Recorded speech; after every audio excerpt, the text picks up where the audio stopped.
The night she didn't come home, I didn't panic. That's the part that still bothers me. I sat on the edge of the couch, phone face down on the coffee table, watching the digital clock change numbers. The apartment was quiet in that heavy way, like it was holding its breath with me. I told myself she was safe. I told myself there was a reasonable explanation. I even made tea, like this was just another late night. At 12:41 a.m., my phone buzzed once. A single message, sorry. Lost track of time. No punctuation. No explanation. I typed 3 different responses and deleted all of them. Finally, I sent, okay. Nothing else. I didn't ask where she was. I didn't ask who she was with. That felt important at the time, like restraint was proof of trust. I noticed small things instead. Her jacket wasn't on the hook. The spare key was missing from the bowl. My tea had gone cold. When the door finally opened close to 2, she moved quietly, like I was already asleep. She froze when she saw me sitting there. For a second, her face showed something I couldn't place, surprise, maybe irritation. It passed quickly. You didn't have to wait up, she said. I nodded. I know. She leaned down and kissed my forehead. It felt practiced. Familiar. Almost grateful. Then she went straight to the bathroom and locked the door. I stayed on the couch, staring at the blank TV screen. Wondering why relief felt heavier than anger. We'd been together long enough that people stopped asking how we met. They just assumed it was a normal story, something easy to summarize. I let them believe that. The truth took longer to explain than most people wanted to hear. We didn't fall into each other. We settled. Slowly. Carefully. Like furniture being arranged around an already busy room. When we moved in together, it wasn't because of some emotional milestone. Her lease was ending. My place was closer to her job. It made sense on paper, and she liked to say we were practical. I paid most of the rent without making a thing of it. She covered groceries when she remembered. We split chores in theory, not in practice. She used to thank me for everything. For cooking. For listening. For being patient when she canceled plans last minute or needed space with no timeline attached. Over time, the thank yous turned into nods. Then expectations. I didn't mind. That's what I told myself. I liked being dependable. I liked knowing where I stood. I liked that she leaned on me, even if she never fully rested her weight. There were moments that felt close. Late night talks on the floor. Her head on my chest while scrolling through her phone. She'd say things like, I don't know what I'd do without you, and I'd feel that warm, steady pride spread through me, but she never said she chose me. Not once. She said we worked. She said we were solid. She said she wasn't going anywhere. I decided that was the same thing. The night she came home late, I replayed all of that in my head, searching for cracks. All I found was a familiar pattern I'd learned not to question. A few days later, she suggested we start sharing our locations. She framed it as convenience, like it was about safety or coordination. I agreed too quickly. I told myself it was progress. The first time I checked it, I felt ridiculous. Sitting at my desk at work, refreshing a map like it meant something. Her dot hovered in a part of the city she rarely went to. It stayed there for hours. When I asked about it that night, I kept my voice light. Casual. Oh, I saw you were across town today. New place. She shrugged while taking off her shoes. Yeah. Just helping a friend with something. I waited for more. It didn't come. She walked past me into the kitchen, already talking about something else. I followed, listening, nodding, letting the question dissolve. That became the rhythm. Small moments where curiosity brushed against discomfort, and I chose the smoother path. I told myself trust meant not pressing. She started going out more. Nothing dramatic. Just enough to shift the balance. She'd dress with intention, checking her reflection longer than usual. When I asked if I should wait up, she'd say, don't plan around me. I stopped trying. One evening, while folding laundry, I found a receipt in her jacket pocket. Drinks for two. The time stamp matched one of her late nights. My hands paused mid-fold. I stared at the numbers like they were written in another language. When I mentioned it, she laughed. Not cruelly. Almost fondly. You're overthinking. It was nothing. She reached for my hand, squeezed it, and smiled like that settled everything. I let it, but that night, lying next to her, I noticed how her back stayed turned toward me, a small distance that felt new. I lay awake longer than I should have, listening to her breathe, wondering when I'd started feeling like a background detail in my own relationship. I started adjusting myself without realizing it. Small things at first. I stopped asking how her nights were. I stopped suggesting plans more than a day in advance. I learned which moods meant silence and which meant distraction. I thought that was what compromise looked like. One afternoon, I ran into one of her friends at a cafe near my office.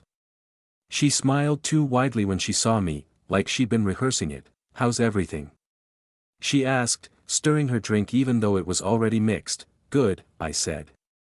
Same as usual. She hesitated. Just long enough to notice. You're really good to her, she said. It wasn't a compliment. Not exactly. It landed heavy, like an observation she hadn't meant to say out loud. That night, I replayed it while making dinner alone. When my phone buzzed, I felt a brief spike of hope. It was a message from her, short and efficient, running late. Don't wait. I ate standing up at the counter. The food tasted fine, which annoyed me more than if it had been bad. When she got home, she talked about her day in fragments. Names I didn't know. Stories without endings. I nodded at the right times. I asked safe questions. She didn't notice the effort. As she got ready for bed, she caught my eye in the mirror. You're quiet lately, she said. I almost laughed. Quiet was the only role left that didn't require explanation. I'm just tired, I said. She accepted that immediately. Too easily. She kissed my cheek and turned off the light. In the dark, I realized something uncomfortable. I wasn't afraid of losing her. I was afraid of discovering I never really had her at all. The shift became easier to track once I stopped pretending it was temporary. Our conversations thinned out, not from conflict but from efficiency. We exchanged information, not feelings. Who needed what? Who would be late? What was already handled so no one had to ask. One weekend, she forgot an old tablet in the living room. I noticed it only because it kept lighting up with notifications while I was reading. At first, I ignored it. Then one message preview caught my eye. A name I didn't recognize. A simple line, "Did you get home okay?" I stared at it longer than I should have. My chest felt tight, but not shocked.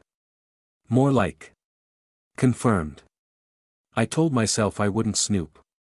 I told myself trust mattered. I told myself a lot of things while my hand hovered over the screen. The messages weren't explicit. That almost made it worse. Inside jokes. Check-ins. Long gaps followed by paragraphs. The kind of rhythm you don't build overnight. One message stood out. I wish things were simpler. I locked the screen and set the tablet back where it was, my hands shaking just enough to notice. When she came home later, I acted normal. Or what passed for normal now. That night, I asked her directly if there was someone else. My voice didn't crack. I'd rehearsed it. She looked genuinely surprised. Hurt, even. She sat beside me, took my hands, and said no. She said she'd never cheat. She said I was reading into things because I was stressed. Then she added, softly, you know I choose you. Why would I risk that? I believed her. Not because it made perfect sense, but because the alternative required me to admit something I wasn't ready to face yet, so I apologized, and she forgave me. After that conversation, things improved just enough to keep me steady. She was warmer. More present. She asked about my day again, touched my arm when she passed, laughed at things I said like they were new. It felt intentional, which I took as proof that I'd almost ruined something good by doubting it. I leaned into that version of us. I cooked more. I cleared my schedule when she hinted at needing time together. I told myself this was what reassurance looked like, not grand gestures but quiet corrections. The tablet stopped lighting up. Or maybe I stopped noticing. A few weeks later, she invited me out with her friends. That alone felt like a milestone. I watched her across the table. How easily she held everyone's attention. She rested her hand on my knee once, briefly, like a reminder. When someone asked how long we'd been together, she answered without looking at me. Long enough, she said, smiling. On the way home, I brought it up. Not the comment, just the feeling behind it. I said I wanted to know where we were heading. The words felt reasonable in my mouth. She sighed, eyes still on the road. Why do you always need to define things? She asked. Can't we just let it be good? Good. Not growing. Not chosen. Just. Good. I nodded and let the question drop. I was tired of being the one who needed more. That night, as she slept, I stared at the ceiling and tried to picture a future that didn't require me shrinking to fit into it. The image kept blurring, like my mind refused to hold on to something that fragile. The false sense of calm lasted longer than I expected. Long enough that I started doubting my own memory of how uneasy I'd been. We fell into something that looked like balance if you didn't look too closely. Shared meals. Shared bed. Shared routines. I handled the logistics of our life. She handled the atmosphere. Then one afternoon, she asked me to switch weekends. I might need space this Saturday, she said, standing by the door, already halfway gone. Can we do our thing next week instead? I agreed without asking what space meant. That word had become elastic between us. It could stretch to cover anything. Saturday came, and the apartment felt hollow. I cleaned things that were already clean. I went for a long walk and checked my phone too often. By evening, curiosity turned into something heavier. Her location showed her across town again. Same area as before. Same stillness. This time, I didn't confront her. I waited. When she came home late, she seemed lighter. Relaxed. She talked more than usual, like she was unloading something she didn't want to carry alone. I listened, nodded, let her talk herself tired. As she drifted off, she murmured, half asleep, "Thank you for understanding." That was the moment that stuck. Not the late night. Not the distance. That line, understanding what? The next day, I ran into her friend again. The one from the cafe. We exchanged pleasantries. And then she said, carefully, "You really are patient." I smiled. Then I asked a question I hadn't planned to ask, patient with what? She froze. Just for a second. "Oh," she said, forcing a laugh. "You know. Everything." She left shortly after. I stayed there, staring at my untouched coffee, realizing that whatever I was being patient for, everyone else seemed to know its shape but me. That conversation followed me longer than it should have. Not the words themselves, but the pause before them. The way her friend had searched for something safe to say and landed on nothing. At home, I started noticing details I'd trained myself to ignore. The way she angled her phone away when she smiled at it. How she talked about we when it came to responsibilities, but I when it came to plans. How decisions about our life together were framed as temporary, even when they'd been happening for years. I told myself I was being observant, not suspicious. There was a difference.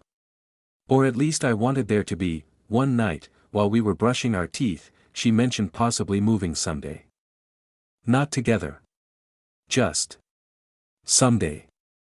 Somewhere else. She said it lightly, like she was talking about a movie she might watch. I watched her reflection in the mirror. With me? I asked. She paused, toothpaste foam at the corner of her mouth. I don't know, she said. That's a lot to plan around. Plan around. Like I was an obstacle, not a consideration. I nodded and rinsed my mouth, staring down at the sink until the feeling passed. Later, in bed, she curled up against me, warm and familiar. I held her the way I always did, steady and quiet, but my mind kept circling the same thought. If she was so sure I was here, why did everything else feel so tentative? I wasn't being cheated on. That much I was starting to believe. Whatever this was, it was cleaner than that. Less dramatic.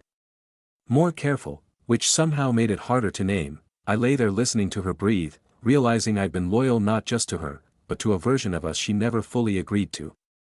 I started testing small boundaries, the way you do when you're not ready for a real confrontation. I didn't cancel plans to accommodate her schedule. I didn't immediately say yes when she asked for favors framed as casual requests. I waited. I watched. The results were subtle but consistent. When I pulled back even slightly, she noticed. Not with concern, but with discomfort. Like something reliable had started making noise. "Are you upset with me?" She asked one evening, scrolling through her phone while asking the question to the air. "No," I said truthfully. "Just busy." She frowned, finally looking up. "You've been distant." The irony almost made me smile. I wanted to ask if she could feel the difference between distance and absence. Instead, I said, "I think we both have." She didn't argue. She just nodded, like that explanation fit neatly into something she already believed. That night, she didn't reach for me in bed. In the morning, she acted normal again. A few days later, she asked if I'd be okay watching her cat for a few nights. She said she needed time alone to think. Not about us, she clarified quickly. Just life, I agreed. Of course I did. As she packed a bag, she thanked me again. Not for being supportive. Not for being patient. Just for being easy. The door closed behind her, and the apartment felt exactly the same as when she was there. That was the problem. I sat on the couch, cat curled beside me. And finally admitted something I'd been avoiding. I wasn't her partner. I was her fallback. Stable. Available. Useful, and she only reached for me when she needed somewhere to land. The days she was gone blurred together. Feeding the cat. Going to work. Coming home to a space that didn't ask anything of me. I expected to miss her more than I did. Instead, I felt oddly lighter, like I'd put down a bag I didn't realize I was carrying. She texted occasionally. Practical updates. No check-ins. No, "I miss you." I didn't push for them.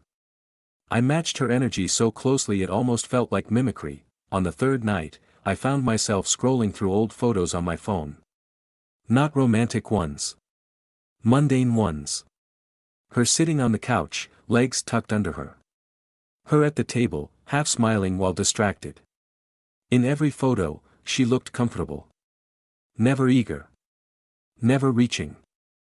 I tried to remember the last time she'd chosen to be with me over something else. Not convenience. Not proximity. An actual choice. Nothing surfaced. When she came back, she hugged me like someone greeting a relative. Familiar. Brief. She thanked me again for watching the cat, for holding things together. Then she unpacked like she'd never left. That night, she talked about how good the time alone had been for her. How clear her head felt. I listened, waiting for a follow-up that didn't come. "So," I said finally. "Did you figure out what you needed?" She thought about it. "I think I just needed stability," she said. Something solid to come back to. She smiled at me when she said it. Like it was a compliment, I smiled back, automatically. But inside, something settled into place. Not anger. Not sadness, understanding. She hadn't gone away to choose me or not choose me. She'd gone to make sure I was still there, and I was. The realization didn't explode. It sank. Quiet. Heavy. And once it did, I knew there was no pretending it hadn't landed. After that, every interaction carried a different weight. Nothing changed on the surface, which somehow made it worse. She still laughed at the same shows. Still asked what I wanted for dinner. Still rested her feet on my legs like she'd always done, but now I heard the subtext. When she said, "You're so dependable," I heard, "You're predictable." When she said, "I don't know what I'd do without you," I heard, "I haven't tried to imagine it." I started noticing how often her plans excluded me by default. Trips she talked about in vague future terms. Career ideas that assumed flexibility I didn't have. Whenever I asked where I fit into those ideas, she'd reassure me without adjusting anything. "You'll always be part of my life," she said once, casually, while answering an email. Part.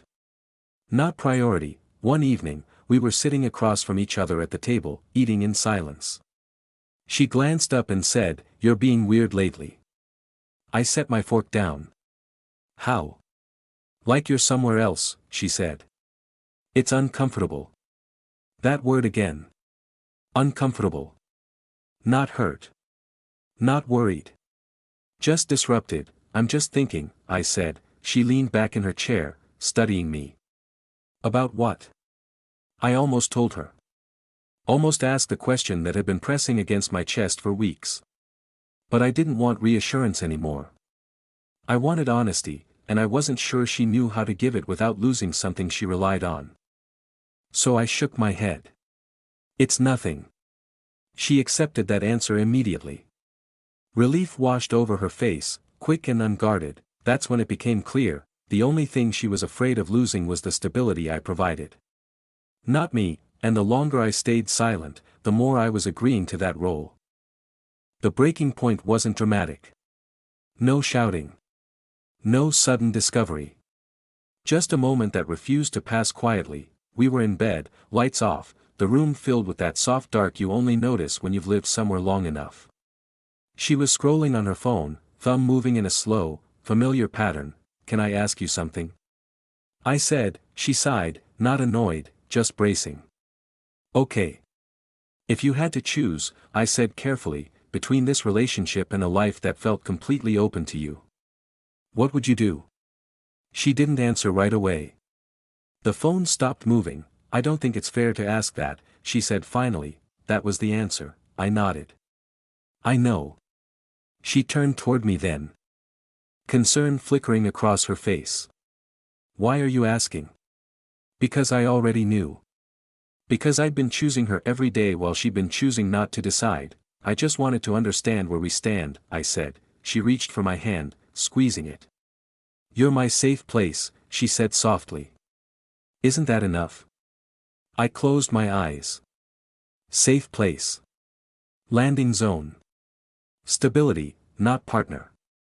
Not choice. I pulled my hand back, gently. "I don't think it is," I said. The silence stretched between us, thick and unfamiliar. She looked confused, then uneasy. "You're overthinking again," she said. "We're fine." I didn't argue. I didn't explain. For the first time, I didn't try to translate my feelings into something easier for her to accept. I just lay there, awake, understanding that staying would mean agreeing to be half-chosen forever, and leaving would mean becoming the bad guy in a story where nothing technically went wrong. The next morning, she acted like nothing had happened. That, more than anything, made my chest feel tight. She asked if I wanted eggs. She complained about the weather. She reminded me to pay the utility bill. Life continued in neat, manageable pieces, as if the conversation from the night before had been filed away under resolved. I watched her move around the kitchen, barefoot, comfortable. This space was hers as much as mine, maybe more. I'd built my routines around her presence so thoroughly that imagining the apartment without her felt like erasing furniture, not memories. "Are you okay?" she asked, noticing me standing still. "Yeah," I said. The lie came easily. That scared me. I went to work and couldn't focus. Every task felt optional, like I'd already stepped slightly outside my own life. I realized how much energy I'd spent maintaining equilibrium. How little I'd asked myself what I wanted beyond keeping things smooth. When I got home, she was on the couch, laughing at her phone. She looked up and smiled when she saw me. It was genuine. That made it harder. I sat down across from her instead of beside her. "We need to talk," I said. She stiffened, just a bit. "Is this about last night?" "Yes." She exhaled slowly. "I told you, we're fine." "I don't feel fine," I said. "I feel optional." Her brow furrowed. "That's not fair." "Maybe not," I said. "But it's true." She opened her mouth, closed it, then said, "I never promised more than what we have." That was the clearest thing she'd ever said to me. I nodded. And I kept hoping it would turn into more. The room felt smaller after that. Not tense. Just honest. She didn't chase me when I stood up. She didn't argue. She just watched, like someone realizing a piece of furniture might actually be load-bearing, and for the first time, I wondered if leaving would hurt her. Or just inconvenience her. That night, neither of us slept much. We moved around each other carefully, like strangers sharing a hallway. She stayed on the couch. I stayed in the bedroom. The distance felt symbolic in a way that almost made me laugh. In the morning, she asked what I wanted to do. Not about breakfast. About us, I don't know, I said. And for once, that was honest without being evasive. She sat across from me, legs pulled in, arms wrapped around herself. "I don't understand why this is suddenly a problem," she said. "Nothing bad happened." "That's kind of the point," I said. "Nothing ever happens. We just stay." She frowned. "Isn't that what commitment is?" "Not when only one person is committing." I said. She shook her head. "I've been here this whole time." "Yes," I said. "But you've never chosen to be." The words landed harder than I expected. Her expression shifted, defensive at first, then something closer to confusion. "I don't think relationships are about choosing every day," she said. "I think they're about comfort." I almost agreed. Comfort had kept me there for years. "I think they're about intention," I said. "And I don't feel like I'm part of yours." She was quiet for a long time. Then she said, "So what are you saying?" I looked around the apartment. The couch I paid for. The table I assembled. The life I'd organized around someone else's uncertainty. "I'm saying I can't keep being the place you rest between decisions," I said. Her eyes filled, but she didn't cry. "That makes it sound like I was using you." "I don't think you meant to," I said. "But intent doesn't change impact." She nodded slowly, absorbing that. "If you leave," she said, "I don't know what I'll do." I believed her, and for the first time, that wasn't enough to make me stay.